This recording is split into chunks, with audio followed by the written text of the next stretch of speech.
ನಮಸ್ಕಾರ ವೀಕ್ಷಕರೇ, ನಾನು ನಿಮ್ಮ ಗಿರಿಧರ್ ಭಟ್. ಮನೆ ಏಳಿಗೆ ಆಗ್ತಾಯಿಲ್ಲ, ಮನೆ ಏನೇ ಮಾಡಿದ್ರೂ ಉದ್ಧಾರ ಆಗ್ತಾಯಿಲ್ಲ, ಎಷ್ಟೇ ತಂದು ಹಾಕಿದ್ರೂ ಕೂಡ ಮನೆಯಲ್ಲಿ ಏನು ಉಳಿತಾ ಇಲ್ಲ, ಸಂತೋಷ ಇಲ್ಲ, ನೆಮ್ಮದಿ ಇಲ್ಲ, ಶಾಂತಿ ಇಲ್ಲ, ಸಂಯಮ ಇಲ್ಲ, ಸಂಭ್ರಮ ಇಲ್ಲ, ಸಡಗರ ಇಲ್ಲ, ಏನೂ ಇಲ್ಲ. ಇಂಥ ಪರಿಸ್ಥಿತಿಯಲ್ಲಿ ಸದಾಕಾಲ ಯೋಚನೆ ಮಾಡ್ತಾ ಇರ್ತಾರೆ. ಏನಾಗಿದೆ ಮನೆಗೆ ಅಂಥದ್ದು? ಯಾರಾದರೂ ಏನಾರು ಕೆಡಕು ಮಾಡಿಬಿಟ್ರ, ಯಾವುದಾದ್ರೂ ಮಾಟ ಗೀಟ ತಟ್ಟು ಬಿಟ್ಟಿದೆಯಾ, ಯಾರ್ದಾದ್ರೂ ಕೆಟ್ಟ ದೃಷ್ಟಿ ಬಿದ್ದಿದೆಯಾ, ಅಥವಾ ನಮ್ಮ ಟೈಮ್ ಸರಿಗಿಲ್ವೋ, ಅಥವಾ ಜೀವನ ಸರಿ ನಡೀತಾ ಇಲ್ವೋ, ಇಲ್ಲ ಮನೆ ಆಗಿ ಬರ್ತಾ ಇಲ್ವಾ, ಇಲ್ಲ ಮನೇಲಿ ಏನಾರ ದೋಷನ, ಮತ್ತು ನಾವೇನಾರ ಪಾಪ ಮಾಡಿಬಿಟ್ವಾ, ಏನು ದೇವರು ಭಗವಂತ ಕಣ್ಣು ಬಿಡ್ತಾ ಇಲ್ವಾ? ಸಾವಿರಾರು ಪ್ರಶ್ನೆಗಳು ಹೇಗಿರ್ತಾವೆ ಅಂದರೆ ಉತ್ತರ ಸಿಗದ ದಿಗಂತದ ರೀತಿಯಲ್ಲಿ ಇರುತ್ತೆ. ಅಂಥ ಒಂದು ಪ್ರಶ್ನೆ ಅಂದರೆ ಇನ್ನೊಂದು ಪ್ರಶ್ನೆ ಶುರು ಆಗಿರುತ್ತೆ. ಒಂದು ಪ್ರಶ್ನೆ ಉತ್ತರ ಆಕಸ್ಮಿಕವಾಗಿ ಸಿಕ್ಕಿದ್ರೂ ಕೂಡ ಇನ್ನೂ 50 ಪ್ರಶ್ನೆ ಹಂಗೆ ಕ್ಯೂವಲ್ಲಿ ನಿಂತಿರುತ್ತೆ. ಯಾಕೆ ಮನೆ ಉದ್ಧಾರ ಆಗ್ತಿಲ್ಲ, ಯಾಕೆ ಮನೆ ಏಳಿಗೆ ಆಗ್ತಿಲ್ಲ, ಯಾಕೆ ಮನೆ ಅಭಿವೃದ್ಧಿ ಆಗ್ತಾಯಿಲ್ಲ,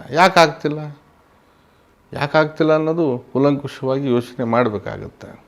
ಆದರೆ ಈ ತಂತ್ರ ಸಂಬಂಧಿತ ಇದ್ದಾಗ ಅದರ ಬಗ್ಗೆ ನಾನು ಹೇಳ್ತೇನೆ. ನೋಡಿ, ಯಾವುದಾದ್ರೂ ಒಂದು ಮನುಷ್ಯ ಒಂದು ಏಳಿಗೆ ಆಗಿಬಿಡ್ತಾನೆ, ಯಾವುದಾದ್ರೂ ಒಂದು ನಿಟ್ಟಿನಲ್ಲಿ ಬೆಳವಣಿಗೆ ಆಗ್ತಾ ಇರ್ತಾನೆ. ಆಗದೇ ಇರ್ತಕ್ಕಂಥವ್ರು ಇರ್ತಾರಲ್ಲ, ಕೆಲವೊಮ್ಮೆ ಏನು ಮಾಡ್ತಾರೆ, ಆ ಮನೆಗೆ ಯಾವುದಾದ್ರೂ ಒಂದು ಸ್ವರೂಪವಾಗಿ ದೃಷ್ಟಿನೋ ಮಾಟದಂತಹ ಕ್ರಿಯೆನೋ ಅಥವಾ ಕೆಡುಕನ್ನು ಮಾಡಬೇಕೆಂಬತಕ್ಕಂಥ ಉದ್ದೇಶಪೂರಿತವಾಗಿ ಏನಾದರೂ ಒಂದು ರೀತಿಯಲ್ಲಿ ಕುತಂತ್ರ ನಡೆಸ್ಬಿಡ್ತಾರೆ. ಇದರಿಂದ ಏನಾಗುತ್ತೆ, ಆ ಮನೆ ಅನ್ನೋದು ಯಾವ ಹಂತದಲ್ಲಿ ಏಳಿಗೆ ಆಗುತ್ತೆ ಅದೇ ಹಂತದಲ್ಲಿ ದಪ್ಪ ಅಂತ ಕೆಳಗಡೆ ಬಿಟ್ಟು ಹೋಗುತ್ತೆ.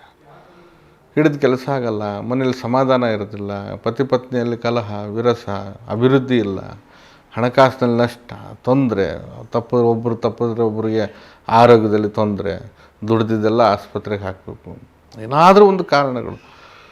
ಅದೇನೋ ಹೇಳ್ತೀವಿ, ಸಮಸ್ಯೆ ಅನ್ನೋದು ಊರನ್ನೆಲ್ಲ ಸುತ್ತಾಕೊಂಡು ಬರೋದಿಲ್ಲ, ನಮ್ಮನೆಯಲ್ಲೇ ಇರುತ್ತೆ ಸಮಸ್ಯೆ ಅಂತ ಹೇಳ್ತಾರೆ.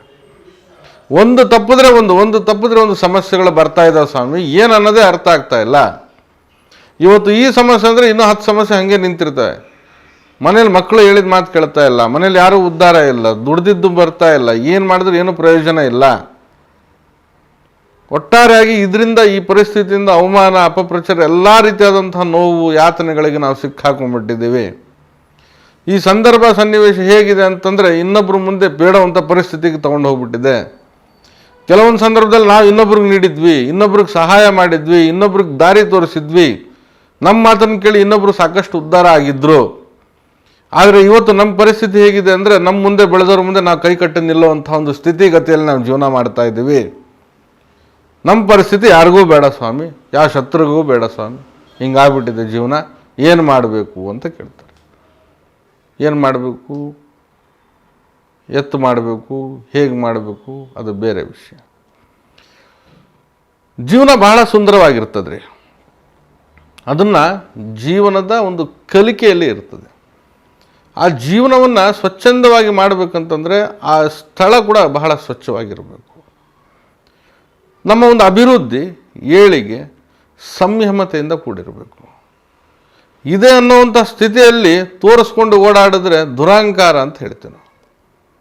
ಇದ್ದಾಗ ಒಂದೇ, ಇಲ್ದಿರುವಾಗ ಒಂದೇ, ನಾನು ಅಷ್ಟು ಕೋಟಿಗೆ ಬಾಳ್ತಾ ಇದ್ದೀನಿ ಅನ್ನೋದಲ್ಲ, ಎಷ್ಟು ಕೋಟಿ ಅನ್ನೋದು ಇಟ್ಟಿದ್ದೀನಿ ಅನ್ನೋದಲ್ಲ, ಎಷ್ಟು ಜನ ನಿಮ್ಗೆ ಎಷ್ಟು ಮರ್ಯಾದೆ ಕೊಡ್ತಾ ಇದ್ದಾರೆ, ಎಷ್ಟು ಜನ ನಿಮ್ಮನ್ನು ಎಷ್ಟು ನಂಬ್ತಾ ಇದ್ದಾರೆ ಅನ್ನೋದು ಬಹಳ ಮುಖ್ಯ.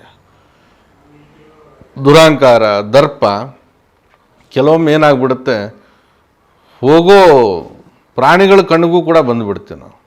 ಹಾಗಾಗಿ ತೋರಿಕೆಯ ಜೀವನ ಅಲ್ಲ, ಸಾಧಿಸಿ ಆ ಮಟ್ಟಿಗೆ ತೋರಿಸಿದ್ರೆ ಅದು ಅವ್ರಿಗೆ ತಿಳ್ಕೊಳ್ಬೇಕು, ಅವ್ರಿಗೆ ವಿಷಯ ಗೊತ್ತಾಗಬೇಕು, ಅಂಥ ಒಂದು ಜೀವನ ಇರಬೇಕು.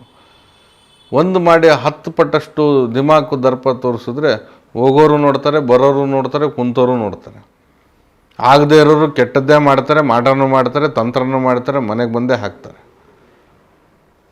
ಇದ್ರೂ ಕೂಡ ಇಲ್ದಿರೋ ಹಾಗೆ ಯಾವ ರೀತಿಯಲ್ಲಿ ಬದುಕಿದ್ರೆ ಅದೇ ರೀತಿಯಲ್ಲಿ ಜೀವನ ಸಾಗಿಸೋ ಹಾಗೆ ದುರಹಂಕಾರ, ದರ್ಪ ಇವೆಲ್ಲ ಕಡಿಮೆ ಮಾಡಿಕೊಂಡು ಜೀವನನ ಒಂದು ರೀತಿಯಲ್ಲಿ ಸ್ವಚ್ಛಂದವಾಗಿ ನಡೆಸ್ಕೊಂಡು ಹೋಗಿ ನಿಮ್ಮ ಹತ್ರ ಇದ್ದರೆ ಅವರಿಗೆ ಅದು ಆಟೋಮೆಟಿಕ್ಕಾಗಿ ಗೊತ್ತಾಗೋ ರೀತಿಯಲ್ಲಿ ಇದ್ದೇ ಇರುತ್ತೆ. ಯಾವುದೇನು ಮುಚ್ಚು ಮರೆ ಮಾಡುವಂಥದ್ದಲ್ಲ. ಇಷ್ಟಿದ್ರೂ ಕೂಡ ಆ ವ್ಯಕ್ತಿ ಬಹಳಷ್ಟು ಒಳ್ಳೆಯ ನೋಡಿ ಅನ್ನೋವಂಥ ಮಾತಿದೆಯಲ್ಲ, ಅದನ್ನು ಬರೆಸ್ಕೊಳ್ಬೇಕು. ಯಾಕಂದರೆ ಕೆಲವೊಂದು ಪ್ರಮಾದಗಳು ನಮ್ಮ ದುರಾಂಕಾರದಿಂದಲೇ ಆಗ್ತಾ ಇರ್ತವೆ, ಅದನ್ನು ಕೂಡ ನಾವು ತಿಳ್ಕೊಳ್ಬೇಕು. ಸದಾಕಾಲ ಇನ್ನೊಬ್ಬರ ಮೇಲೆ ನಾವು ದೋಷಾರೋಪಣೆ ಮಾಡ್ತಕ್ಕಂಥದ್ದಲ್ಲ, ನಮ್ಮಲ್ಲಿರ್ತಕ್ಕಂಥ ಹುಳುಕುಗಳನ್ನು ಸರಿಪಡಿಸ್ಕೊಳ್ಳುವಂಥ ನಿಟ್ಟಿನಲ್ಲಿ ಕೂಡ ನಾವು ಸಾಗಬೇಕಾಗ್ತದೆ. ಇರಲಿ ನೋಡಿ, ಯಾವುದಾದ್ರೂ ಒಂದು ಹಂತದಲ್ಲಿ ಈ ಕೆಡುಕುಗಳು, ಮಾಟ, ಮಂತ್ರ, ತಂತ್ರದಂತಹ ಬಾಧೆಗಳು ಬಾಧಸ್ಥರನ್ನಾಗಿ ಮಾಡುತ್ತೆ.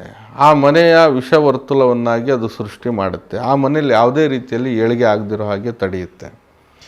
ಆ ನಂದನವನವಾಗಿರ್ತಕ್ಕಂತಹ ಮನೆ ಒಂದು ರೀತಿಯಲ್ಲಿ ಮೌನ ಆಚರಣೆ ಮಾಡಬೇಕು. ಆ ರೀತಿಯಾದಂಥ ಒಂದು ಅಶುಭವಾದಂಥ ಒಂದು ವಿಚಾರಗಳನ್ನು ತಂದುಕೊಡುತ್ತೆ. ಮನೆಯಲ್ಲಿ ಮಕ್ಕಳು ಏಳಿಗೆ ಆಗಲ್ಲ, ಹೇಳಿದ್ದು ಕೇಳೋದಿಲ್ಲ, ಗಂಡ ಹೆಂಡತಿಯಲ್ಲಿ ವಿರಸ, ಸಂಭ್ರಮ ಇಲ್ಲ, ಸಡಗರ ಇಲ್ಲ, ಒಂದು ರೀತಿಯಲ್ಲಿ ಮನಸ್ಸು ಯಾತನೆ ಆಗಿರುತ್ತೆ, ಆರೋಗ್ಯ ಕೆಡ್ತಾ ಇರುತ್ತೆ, ದುಡಿದಿದ್ದು ಉಳಿಯಲ್ಲ, ತಂದಿಟ್ಟಿದ್ದು ನಿಲ್ಲಲ್ಲ, ಯಾವುದಾದ್ರೂ ಒಂದು ರೀತಿಯಲ್ಲಿ ಖರ್ಚು ವೆಚ್ಚ, ಅದ್ರ ಜೊತೆಗೆ ಸಾಲದಂಥ ಪೀಡೆ ಬಾಧೆ.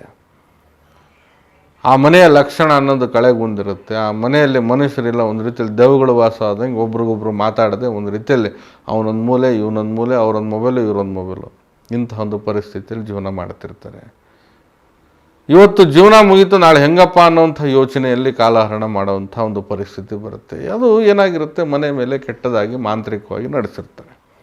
ಹುನ್ನಾರಗಳು, ಮಾಟದಂಥ ಕ್ರಿಯೆಗಳು, ಇದರ ಸಂಬಂಧಿತ ಬಾಧೆಗಳು ಏನಾಗುತ್ತೆ, ಮನುಷ್ಯ ಒಂದು ಸ್ಥಿತಿಗತಿಗಳನ್ನು ತಲುಪಲಿಕ್ಕಾಗದೆ ಎಲ್ಲೋ ಒಂದು ರೀತಿಯಲ್ಲಿ ಕಳ್ಕೊಳ್ಳೋವಂಥ ಒಂದು ಅಥವಾ ಏಳಿಗೆ ಆಗದಿರುವಂಥ ಒಂದು ರೀತಿ ನಿಟ್ಟಿನಲ್ಲಿ ಸಾಕ್ತಕ್ಕಂಥ ಸಂಭವಗಳು ಇದ್ದೇ ಇರ್ತವೆ. ಹಾಗಾಗಿ ಇಂಥ ಪರಿಸ್ಥಿತಿಯಲ್ಲಿ ಈ ಕವಚ ನಿಮಗೆ ಬಹಳಷ್ಟು ದಾರಿ ಮಾಡಿಕೊಡುತ್ತೆ, ಮತ್ತು ನಿಮ್ಮ ಮನೆ ಉದ್ಧಾರ ಆಗುತ್ತೆ. ಹಾಗೆ ಏನು ಕಳ್ಕೊಂಡಿದ್ದೀರ ಅದು ಪುನರ್ ಪ್ರಾಪ್ತಿ ಆಗ್ಬೋದು, ಮತ್ತು ನಿಮ್ಮ ಜೀವನನ ಒಂದು ಒಳ್ಳೆಯ ರೀತಿಯಲ್ಲಿ ಆ ಮನೆಯನ್ನು ಬೆಳವಣಿಗೆಗೆ ಇದು ಪೂರಕವಾದಂಥ ಅಂಶಗಳನ್ನು ತಂದು ಕೊಡುತ್ತೆ. ಆ ಮಟ್ಟಿಗೆ ಇರತಕ್ಕಂಥ ಒಂದು ಕವಚ ಯಂತ್ರ ನೋಡಿ. ಈ ಯಂತ್ರವನ್ನು ತಾವು ತಾಮ್ರದ ತಗಡು ಅಥವಾ ಭುಜಪತ್ರೆಯಲ್ಲಿ ಬರೀಬೇಕು. ಎರಡೂ ಕೂಡ ನಿಮಗೆ ಪೂಜಾ ಸಾಮಗ್ರಿ ಅಥವಾ ಗ್ರಂಥಿಗೆ ಅಂಗಡಿಯಲ್ಲಿ ಸಿಗುತ್ತೆ, ಹೋಗಿ ಕೇಳಿ ಕೊಡ್ತಾರೆ.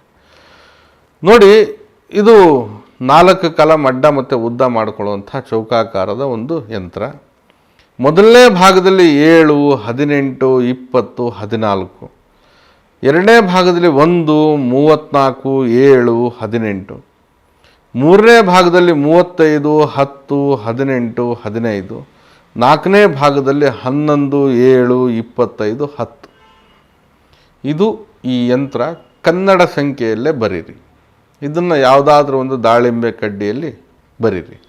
ಈ ಒಂದು ಯಂತ್ರವನ್ನು ಭುಜಪತ್ರೆಯಲ್ಲಿ ಬರೆಯೋದಾದರೆ ದಾಳಿಂಬೆ ಕಡ್ಡಿಗೆ ಸ್ವಲ್ಪ ಮಸಿ ಅನ್ನು ಸೇರಿಸ್ಬಿಟ್ಟು ಬರಿಬೋದು, ಅಥವಾ ಕಾಡಿಗೆ ಅದರಿಂದನೂ ಕೂಡ ಬರಿಬೋದಾಗಿದೆ. ಈ ಕಾಡಿಗೆ ಸ್ಟಿಕ್ ಬರ್ತವೆ ಈಗೆಲ್ಲ, ಅಂಥದ್ರಲ್ಲೂ ಕೂಡ ಬರಿಬೋದು, ಏನು ತೊಂದರೆ ಇಲ್ಲ. ಹೀಗೆ ಈ ಯಂತ್ರವನ್ನು ಬರೆದು ಇದನ್ನು 21 ದಿನಗಳ ಕಾಲ ತಾವು ಧೂಪ, ದೀಪ, ನೈವೇದ್ಯಗಳಿಂದ ಪೂಜೆ ಮಾಡಬೇಕು. ನಿಮ್ಮ ಮನೆಯ ದೇವರ ಕೋಣೆಯಲ್ಲಿ ಇಟ್ಟೆ ಪೂಜೆ ಮಾಡಿ, ಅಥವಾ ಜಗಲಿ ಅಂತ ಹೇಳಿದ್ರು ಅದರಲ್ಲಾರು ಇಟ್ಟು ಪೂಜೆ ಮಾಡಿ.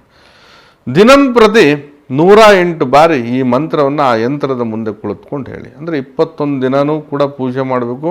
ದಿನ ಈ 108 ಬಾರಿ ಈ ಮಂತ್ರವನ್ನು ಕೂಡ ಹೇಳಬೇಕು. ಮಂತ್ರ ಸ್ವರೂಪ ಹೀಗಿದೆ: ಓಂ ನಮೋ ಭಗವತೆ ಹನುಮಾನ್ ಮಹಾಋತಾತ್ಮಕಂ ಹೂಂ ಫಟ್ ಸ್ವಾಹ. ಇನ್ನೊಮ್ಮೆ ಹೇಳ್ತೀನಿ ನೋಡಿ: ಓಂ ನಮೋ ಭಗವತೆ ಹನುಮಾನ್ ಮಹಾಋತಾತ್ಮಕಂ ಹೂಂ ಫಟ್ ಸ್ವಾಹ. ಈ ಮಂತ್ರವನ್ನು 21 ದಿನಗಳ ಕಾಲ ಹೇಳಿ. ಸ್ವಾಹ ಅನ್ನೋ ಸ್ವರೂಪವಾಗಿ ತಾವು ಹೂಗಳನ್ನು ಅರ್ಪಣೆ ಮಾಡ್ತಾ ಈ ಯಂತ್ರವನ್ನು ಸಿದ್ಧಿ ಮಾಡಿ. ಖಂಡಿತ ಬಹಳ ಇದರಿಂದ ಉತ್ತಮವಾದಂಥ ಫಲಿತಾಂಶ ಸಿಗುತ್ತೆ. ಮನೆಗೆ ಅಂಟ್ಕೊಂಡಿರ್ತಕ್ಕಂಥ ಮಾಟದೋಷ, ತಂತ್ರದೋಷ, ಕೆಟ್ಟ ದೋಷ, ದೃಷ್ಟಿದೋಷ, ಗ್ರಹಚಾರ ದೋಷ, ದಾರಿದ್ರ್ಯ ದೋಷ, ಬಾಧಸ್ಥರನಾಗಿ ಏನು ನಿಮ್ಮನ್ನು ಮೂಲೆಯಲ್ಲಿ ಕೂರಿಸಿದೆ ಅವೆಲ್ಲ ದೋಷ ಕೂಡ ಉಚ್ಚಾಟನೆ ಆಗಿ ಸಾಕ್ಷಾತ್ ಹನುಮನ ಒಂದು ಕೃಪೆ ಸಿಗುತ್ತೆ.